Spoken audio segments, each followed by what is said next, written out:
This video is brought to you by Squarespace. Whether it's your new profession or a lifelong passion, start your journey to website glory with Squarespace. Check out their awesome all-in-one platform through the link in the description below. More on them in a bit.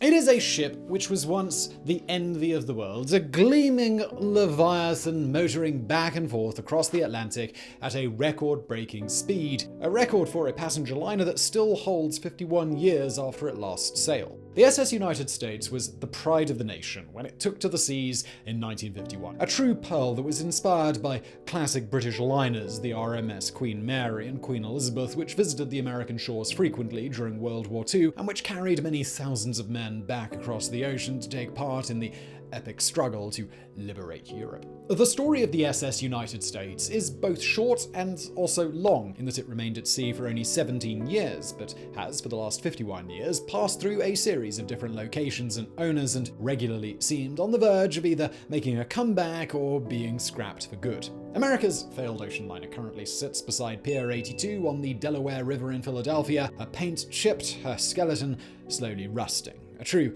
icon that refuses to go quietly.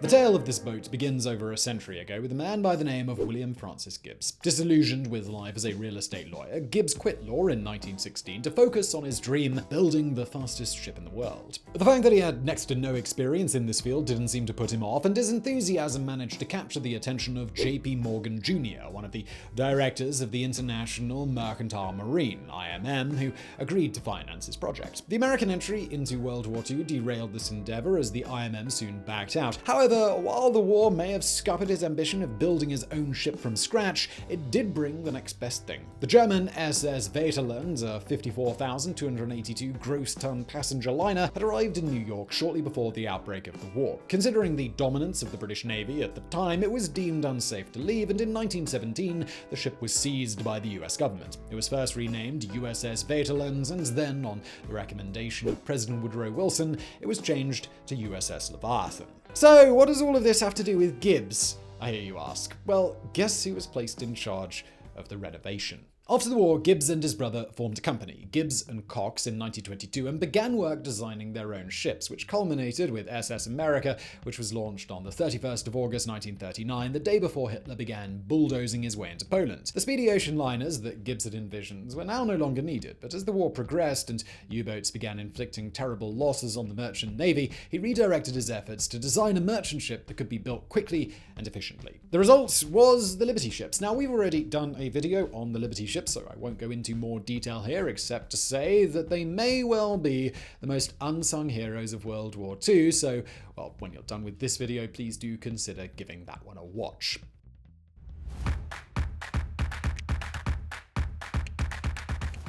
With the triumphant end to the war and his credibility now sky high after the success of the Liberty ships, it was finally time for what Gibbs had long described as the big ship. The rapid industrialization of many sectors of the United States meant that the stars had now aligned. It was now or never for William Francis Gibbs. As I mentioned at the start of this video, the Americans had taken a shine to the large, regal British liners that often visited their ports. It's probably fair to say that the burgeoning confidence that had come with victory led many to question why the United States didn't have anything similar. The SS America was a glorious ship, but it still fell short of being a true world beater. Anyway, it needed a running mate. The first thing you need to bear in mind with the building of the SS United States was that the construction of the superstructure involved using the largest amount of aluminium used on any project by that point in history, either on sea or on land. Not only did this make the ship significantly lighter than if it had been constructed with wood, it meant that it was far less likely to incur the same kind of disaster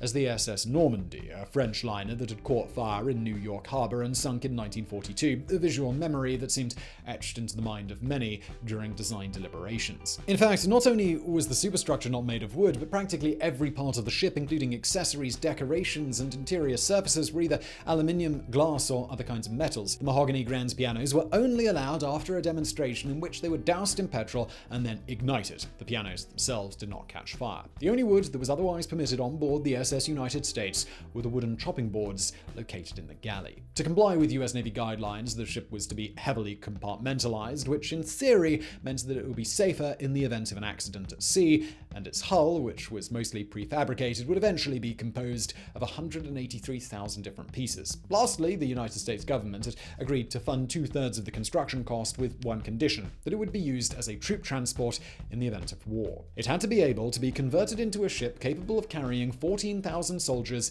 in as little as 48 hours. Now, you might be thinking the World War II had just ended, so what could the US possibly be anticipating? But as the construction of the ship began, US troops were again deploying overseas, this time in Korea. Now, you might not be in the market to construct a battleship, but you might be in the market for a new website. And that's exactly where today's sponsor, Squarespace, come in. Now more than ever, people are getting creative with their time. They're reaching deep into their pockets, maybe to start a new business of some kind, or launch a local blog or something like that so they can share their opinions with friends and neighbors.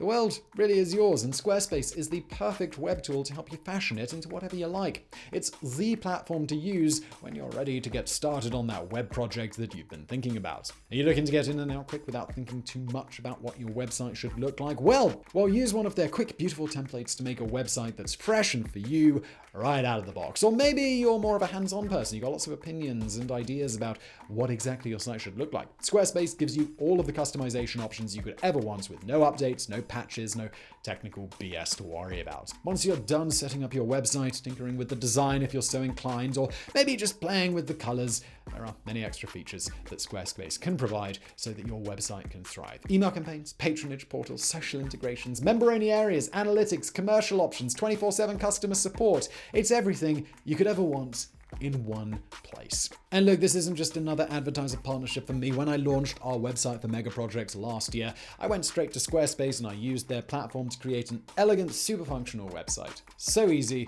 Really nothing to it. Megaprojects.net is where you can see that. So when you're ready to get started on the next project of yours, big or small, if it involves a website, it's got to be with Squarespace. Right now, you can go to squarespace.com for a free trial, and when you're ready to launch your site, go to squarespace.com/megaprojects and save 10% off your first purchase of a website or a domain.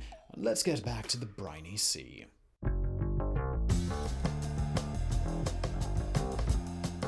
The keel of the SS United States was laid down on the 8th of February 1950 at the Newport News Shipbuilding and Dry Dock Company, making it the first ocean liner to be constructed in a dry dock with the help of 3,100 workers. In just over 2 years and 3 months, the vast ship was ready, and it came with a catalogue of innovations that made it one of the most technologically advanced non-combat ships on the planet. It had cost $78 million to build, which is roughly $780 million today. It came with 4 propellers, 2 4-bladed and 2 5-bladed, that had been designed by the pioneering female engineer Elaine Kaplan. Remember, this was the 1950s, a time when women struggled to forge their own employment paths, let alone design the propellers that would be pivotal to the ship's record-breaking speed. Each propeller was built from manganese bronze and weighed a massive 27,215 kilograms, that's 60,000 pounds. On the ship's deck were 4 masts called king posts, each with 2 booms which acted as cranes, allowing the crew to load cargo faster than ever before. In total, the ship could carry 4,190 cubic meters of cargo, the equivalent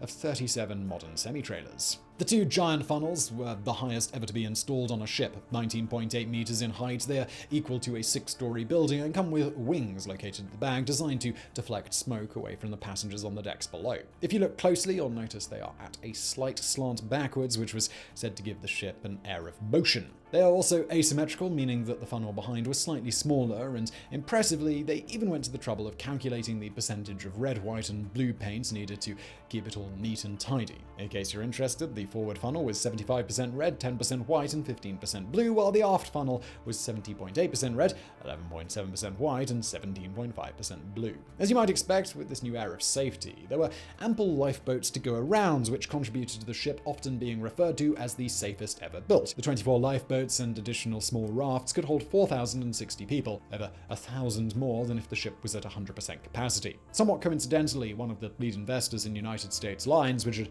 partially funded the ship, was Vincent Astor, son of J.J. Astor, who had died on the Titanic. It was clear that absolutely no chances were being taken of that tragic accident repeating itself. The ship measured 302 meters in length, roughly the height of the Chrysler Building in New York. Its beam, or width, was 30.9 meters, and its draft, the height from the waterline to the deck, was 9.5 meters. It weighed 53,330 tons, which is about twice as heavy as the Statue of Liberty. Alright, so let's talk about speed, because that's often the first thing that is mentioned when talking about the SS United States. It came with 4 Westinghouse double reduction geared steam turbines and 8 Babcock and Wilcox boilers, producing a phenomenal 240,000 horsepower, which pushed the ship along at 35 knots, meaning it could outrun many of the battleships at sea at the time. There were even whispers of it being able to go as fast as 44 knots, but this was never fully verified.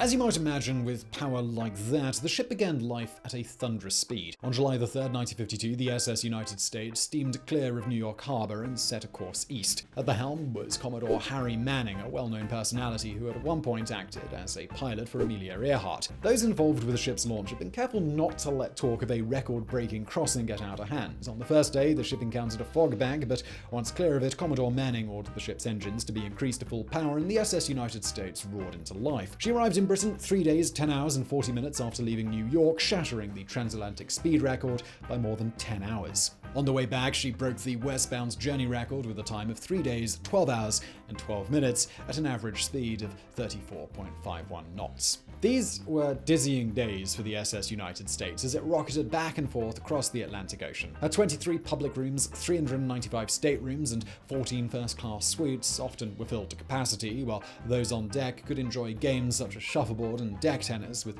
the large wind deflectors providing a comfortable environment to relax in on the high seas. It quickly became known as America's flagship and attracted passengers from all over the world, including Bob Hope, Princess Grace of Monaco, Salvador Dali, Rita Hayworth, Harry Truman, John Wayne, the Duke and Duchess of Windsor, and Duke Ellington. Then in 1963, it carried a very different kind of precious cargo as the Mona Lisa was transported across the Atlantic to be exhibited in Washington, D.C. The ship was even used as a film set on 3 separate occasions for Walt Disney's Bon Voyage, Gentlemen Marry Brunettes, and Munster Go Home. These were the glory days, but alas, they wouldn't last.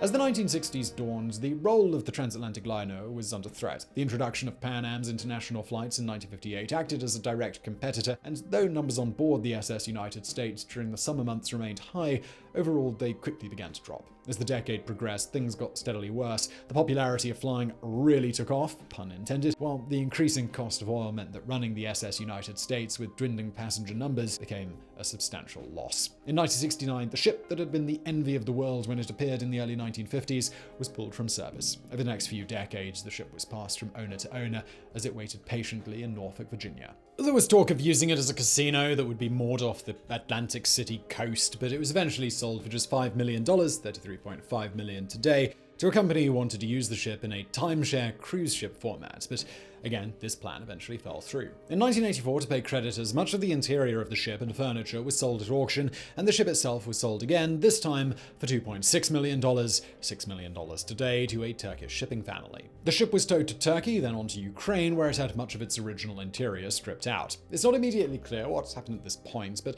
the ship was towed back to the United States in 1996, where it was docked in South Philadelphia. Back stateside, ownership passed to Edward Cancel, then on to Norwegian Cruise Line, NCL, who again made a lot of noise about refurbishing the vessel, but once again nothing came of it, and by 2010 LCL were actively looking to scrap the ship, unwilling to continue paying the $800,000 a year to keep her afloat. At the 11th hour in 2011, SS United States Conservancy, an organization looking to preserve the ship as a historic monument, succeeded in purchasing it for $3 million, about $3.4 million today. But where were they going to put it? The options seemed to be New York, Miami, or to leave it in Philadelphia, though a feasibility study eventually found that Philadelphia was unsuitable. The last 5 or 6 years have seen painfully little progress, except to say that the grand ship appeared to be heading for scrap on numerous occasions. The $60,000 a month rental and upkeep has proven to be a huge stumbling block, but miraculously, the SS United States has survived thanks to some wealthy donors, some of which have remained anonymous. The nation may not be sure what to do with this historic ship, but they sure aren't ready to let it go just yet.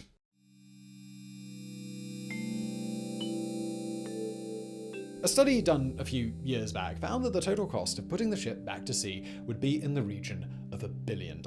As recently as March 2020, RX Realty announced its intentions to turn the ship into a 55,740 square meter hospitality and cultural space, but at this point, we've had it all before.